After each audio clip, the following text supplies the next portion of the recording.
E aí, tudo bem? Feliz 2025. Mas vamos voltar um pouquinho no tempo. Imagina você em 1990 lendo essa história aqui, em que a tempestade se torna a deusa do trovão. De repente você viaja no tempo até 2024, que foi ano passado, né, que rolou essa série, e você assiste a terceira e última temporada de What If, em que a gente vê a tempestade e deusa do trovão também. Ela eu sei que você ia reconhecer, mas e as outras três que estariam com ela? Bem-vindo ao HQ que eu li e o filme que eu vi. Antes da gente começar, curte o vídeo, se inscreve no canal, clica no sino, pede para receber todas as notificações. Você está sempre vendo aqui os nossos vídeos e ainda não se inscreveu? Ajuda aqui o canal. Comenta aqui o que você achou dessa série, compartilha em grupos de WhatsApp, mostra para quem você sabe que vai curtir e segue a gente no Instagram. HQ, você precisa saber. Para quem está vendo pela primeira vez esse quadro, primeiro vou mostrar algumas HQs importantes com algum personagem da série que saíram originalmente nos Estados Unidos até o ano 2000, depois vou falar dos personagens da série e como eles são nas HQs, em seguida comparar a história da série com a das HQs e por fim eu vou dar a minha opinião sobre que obra é mais relevante ou interessante, as HQs clássicas ou essa série. No vídeo da primeira temporada de What If eu mostrei as HQs que eu tenho com o que aconteceria se. No da segunda temporada também mostrei outras que eu tenho com o que aconteceria se e mostrei as HQs que eu tenho com Bill Foster. Nesse aqui eu vou mostrar algumas coisas que eu tenho com a Tempestade, já que é a primeira vez que ela aparece no MCU. Revista mais antiga que eu tenho com a Tempestade é o Almanac do Hulk 7 da RGE de 1982. Ororo e os X-Men enfrentam Magneto em um vulcão em erupção. Histórias republicadas em X-Men edição histórica 1 da Mitos de 2001 e em X-Men Magneto Triunfa da Panini de 2016. Já saiu de novo na edição definitiva, mas nessa parte aqui do vídeo eu só mostro o que eu tenho. Super Aventuras Marvel 40 de abril de 1985. Após a morte da Fênix e a saída do Ciclope, Tempestade se torna a líder dos X-Men. História republicada em X-Men edição histórica 3 da Mitos de 2003 e em X-Men Dias de um Futuro Esquecido da Panini de 2014. Super Aventuras Marvel 48 de abril de 1986. O Dr. Destino tenta controlar Tempestade. Republicada na coleção histórica Marvel X-Men 5 da Panini de 2016 e em X-Men edição definitiva 8 de 2024. X-Men 2, a minissérie da abril de 1988. Ororo adota o visual punk com cabelo moicano. História republicada em X-Men Especial 1 de 1989, em O Melhor dos X-Men 1 de 1997, em Eu, Wolverine da Panini de 2009 e na Saga dos X-Men 1 de 2022. Super Aventuras Marvel 73 de abril de 1988, Tempestade vence Calisto em combate e se torna a nova líder dos Morlocks, republicada no Melhor dos X-Men 1 e na Saga dos X-Men 1 também. X-Men 4 de abril de 1989. Drácula morde o pescoço da Ororo e a transforma em sua escrava. Republicada em X-Men edição definitiva 9 da Panini em 2024. X-Men 9 de abril de 1989. Tempestade é atingida por uma arma experimental criada por Ford e perde os poderes. Republicada na saga dos X-Men 4 da Panini de 2022.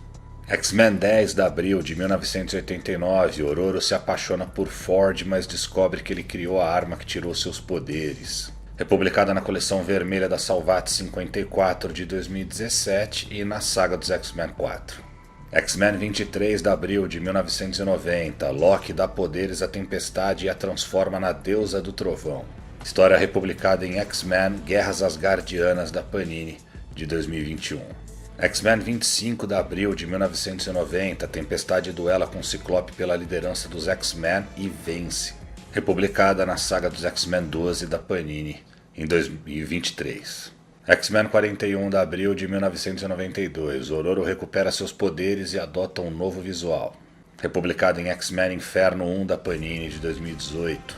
X-Men 51 de abril de 1993, Tempestade aparentemente morre.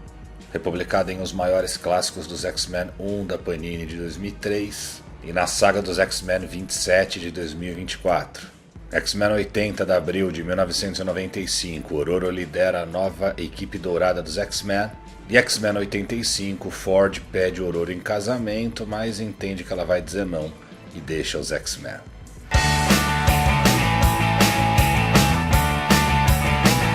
Atenção que vão rolar spoilers da série, da terceira temporada de What If, e só vou falar de personagens que existem nos quadrinhos. A maioria dos personagens que aparecem na série já apareceu em outros filmes, filmes todos esses que eu já falei. Então nesse vídeo eu vou falar só do Vigia, que é o protagonista aí da série, e dos personagens que ainda não tinham aparecido no MCU ou que apareceram de uma outra forma que também existe nas HQs. Eu já falei do Vigia nos quadrinhos no vídeo HQ que eu lia e o filme que eu vi, Guardiões da Galáxia 2. Foi o primeiro HQ que eu lia que eu fiz. Se você ainda não viu, tem cards aqui. Sobre o Vigia na terceira temporada, o Atu começa a quebrar seu juramento e começa a ajudar alguns heróis que estavam prestes a morrer ou entrar em situação de grande perigo. Mas quem lê as HQs sabe que o Vigia, que diz que nunca pode interferir, sempre interferiu. Na primeira aparição do Galactus ele já interfere, entregando o nulificador total para o Johnny. Na série, um conselho de vigias tenta destruir o Atu, que é auxiliado pelas Exiladas. A gente já vai falar delas. Eu já falei da Tempestade nos quadrinhos no vídeo Tudo o que você precisa saber sobre Giant Size X-Men 1. Foi o primeiro vídeo que eu fiz no canal. Tem também link aqui. Sobre a Tempestade Deusa do Trovão de What If. Nas HQs, durante uma ida dos X-Men e Novos Mutantes a Asgard, vinculada à saga Guerras Asgardianas, Loki dá a Aurora os poderes de Thor, e ela se torna por um tempo a Deusa do Trovão. Na série, ela é uma tempestade de outra realidade, membro do grupo Exiladas, ou Exilados, que tenta consertar linhas temporais e proteger o Atu, o Vigia. Como eu falei, é a primeira vez que a Tempestade aparece no MCU. Quem faz a voz dela é a atriz Alison Seeley Smith. Não se sabe de que terra ela veio, nem como obteve os poderes do Thor. É mais um aceno para quem lembra dessa versão da Aurora das HQs. Na série a gente vê pela primeira vez os Mecha Vingadores, baseados nos Vingadores Força Mech das HQs. Primeira aparição, Avengers Mech Strike 1 de 2001, personagens criados por Jed MacKay e Carlos Magno. Essa história foi publicada no Brasil em Vingadores Força Mech 1 da Panini em 2022. Nas HQs, em outra linha temporal, para combater vários vilões gigantes mecanoides, os Vingadores constroem para si próprios armaduras gigantes, como as dos robôs dos seriados japoneses. A Marvel, claro, fez bonequinho desses robôs, uma série animada, é um produto para uma galerinha mais nova. Na série é a mesma coisa, mas a ameaça são criaturas gigantes semelhantes ao Hulk, afetadas por raios gama. Os Mecha Vingadores nesse episódio são Capitão América Sam Wilson, Monica Rambeau, Bucky, Guardião Vermelho, Shang-Chi, Melina Vostokov, Nakia e o Cavaleiro da Lua, aparecendo pela primeira vez na série What If. É a primeira vez que o vilão Capuz é mencionado no MCU, mas na série What If ele é a irmã do Shang-Chi, a Xia-Ling, interpretada por Menzher Zhang, mesma atriz do filme. Primeira aparição do Capuz das HQs, que é o Parker Robbins, Hood 1 de 2002, personagem criado por Brian K. Vaughan e Kyle Hotz. Última vez que essa história foi publicada no Brasil, Capuz, O Sangue Vem das Pedras, da Panini, de 2016. Nas HQs, Parker Robbins é um criminoso que é atacado por um demônio usando um manto. Robbins mata o demônio e rouba o seu manto, mas percebe que esse manto lhe confere poderes, como se tornar invisível e se transformar em um demônio, entre outras habilidades. Na série, no Velho Oeste, Xian-Ling usa o capuz e se torna uma vilã. Nessa realidade, Shang-Chi e a Gavião Arqueira Kate Bishop são cowboys tentando prender o capuz, mas o Shang-Chi e a Kate não sabem que o capuz é a irmã dele. A Kate acaba matando Xian-Ling e o capuz místico sai flutuando na direção de um rio, como quem diz assim, alguém ainda vai achar esse capuz. A gente já sabe que o vilão da série da Coração de Ferro vai ser o verdadeiro capuz, o Parker Robbins. O Kwai Jung-fan é interpretado por Alan Deng. A primeira aparição do personagem foi em Immortal Iron Fist 7 de 2007, personagem criado por Duane Cherkzinski e Travel Foreman. A última vez que essa história foi publicada no Brasil, Imortal Punho de Ferro 3 da Panini, de 2007. Nas HQs, Kwai Jung-fan foi o primeiro Punho de Ferro, em 1878, no Texas. Na série, é um garoto que acompanha o Shang-Chi e a Kate Bishop. No fim, ele demonstra ter grandes habilidades de luta e o Shang-Chi diz que ele terá potentes punhos de ferro quando crescer. Eu acho que é a primeira vez que o Punho de Ferro é citado no MCU. Como eu falei, o grupo da Capitã Carter, que tem a Tempestade, a Kahori e a Birdie, se chama Exilados, uma equipe que existe nas HQs. A primeira aparição dos Exilados foi em Exiles 1 de 2001, personagens criados por Judd Winick e Mike McCone. História publicada em X-Men Extra 7 da Panini, de 2002. Nas HQs, os Exilados são heróis recrutados de diferentes realidades para consertar linhas temporais com problemas. A maioria deles sempre é do universo dos X-Men. Na série, são só essas 4 heroínas, dá até para traduzir como exiladas, né? Já que só tem mulher. Mas elas têm esse mesmo papel de consertar linhas temporais. A Kahori e a Birdie são personagens criadas, né, pela série, elas não existem nas HQs.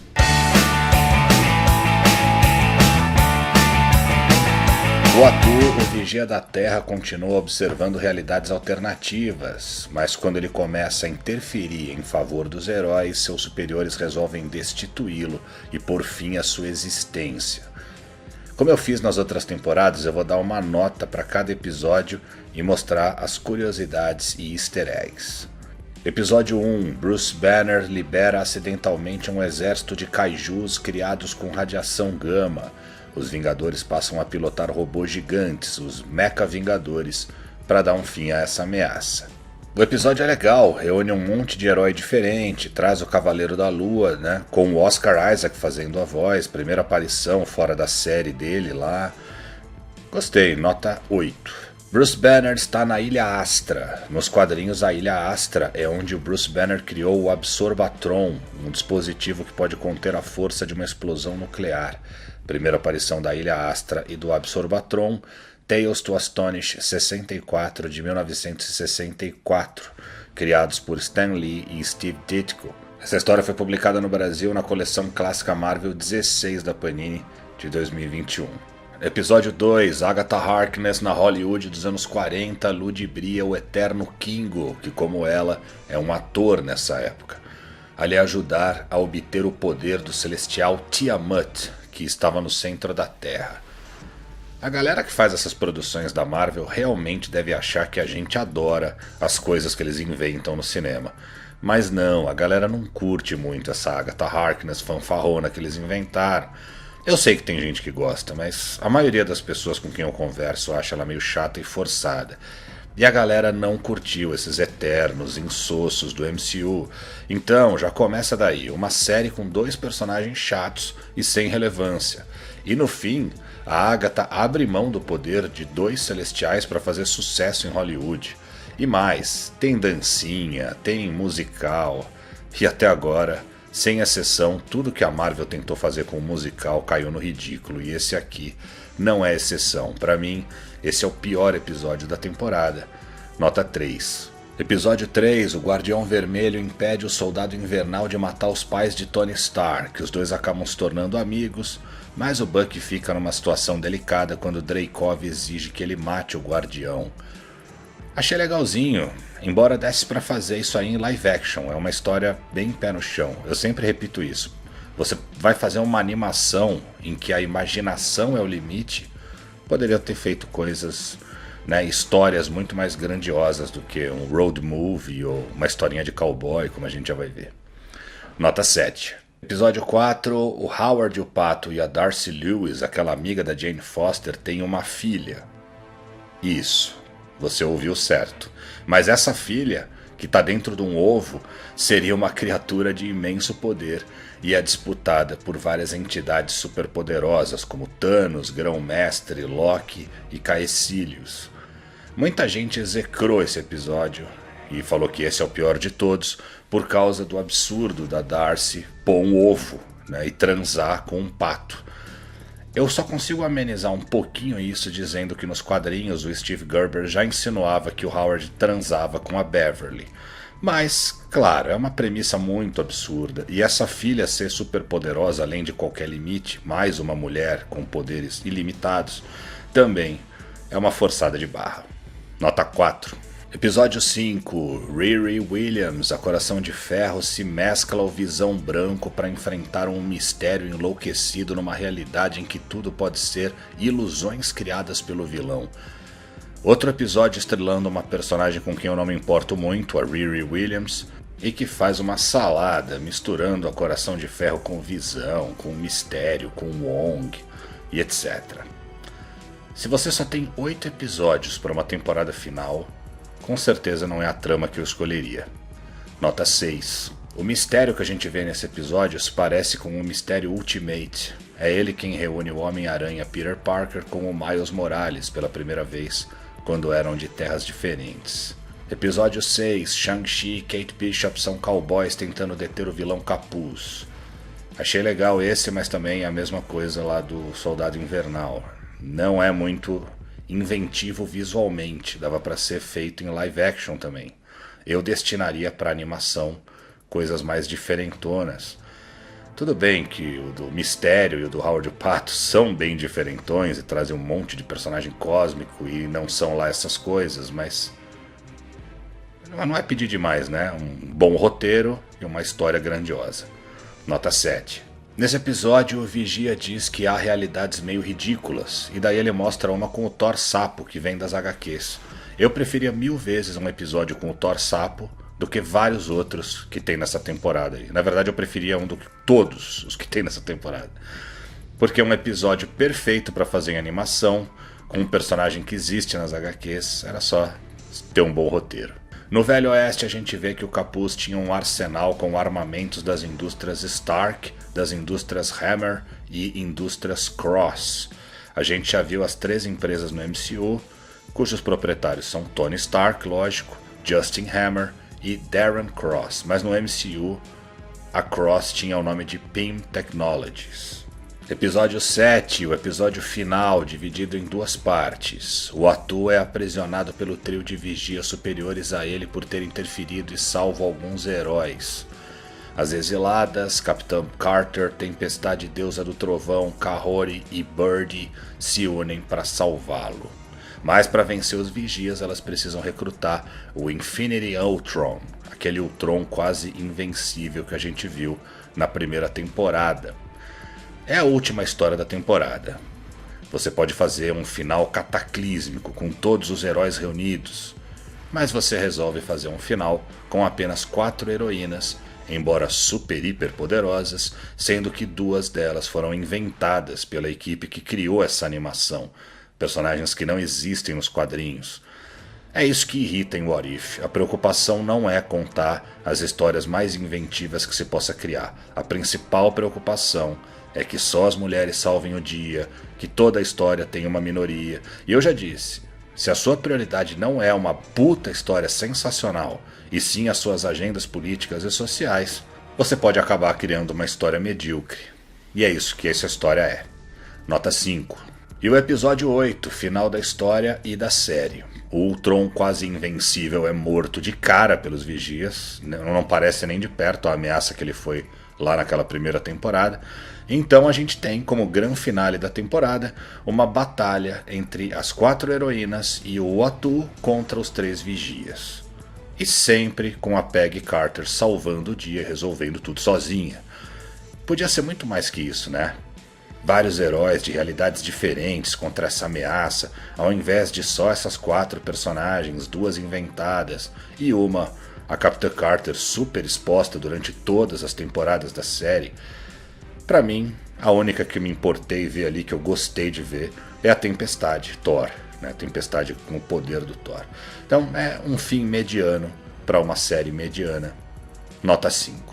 O ator diz no final que ainda há várias realidades a explorar e são mostradas coisas muito, muito mais legais do que vários episódios, do que todos os episódios mostrados na temporada.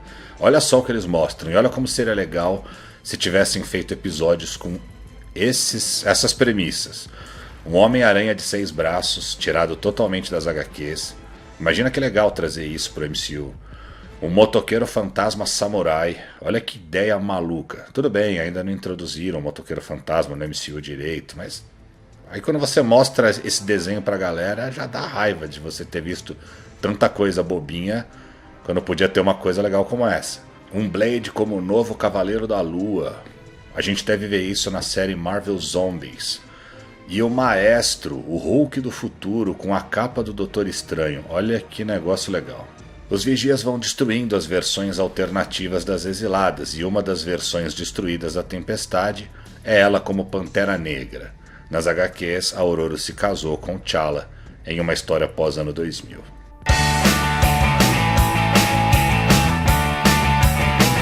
O que é melhor, HQs clássicas com a Tempestade ou a terceira e última temporada de What If? Eu já falei muito da minha opinião na parte anterior do vídeo, só vou arrematar aqui, tá? What If tinha potencial para ser uma das melhores coisas que o MCU já fez, mas não foi. Vamos de novo nos perguntar por que não foi. A conclusão que eu chego é que a cabeça das pessoas envolvidas na equipe criativa está formatada para pensar de um jeito que não permite que esse potencial se realize. Eu não quero dizer que não pode ter mulher protagonista, que não pode abordar questões sociais importantes. Ao contrário, tem que abordar. Mas o principal tem que ser a história. Depois você coloca isso aqui. Né? Eu quero colocar mulheres mais poderosas, tudo bem, mas não precisam ser todas elas poderosas. Coloca uma, coloca outra, tira esse personagem aqui, troca. Coloca de uma forma orgânica na história. Não faça a gente pensar que o único motivo que você criou esse desenho é para colocar essas mulheres lá, entendeu? Porque daí as prioridades mudam e o resultado é esse. E dá para colocar tudo isso, dá para colocar toda a tua agenda política, social, todas as coisas que você quer dizer e ainda fazer um baita produto se você colocar a história em primeiro lugar. Quer um exemplo fácil de um desenho em que a gente tem todas as agendas lá e a história é sensacional porque a principal preocupação foi a história e os fãs? X-Men 97. Eu não costumo colocar imagens aqui nessa parte do vídeo, mas hoje eu vou abrir uma exceção.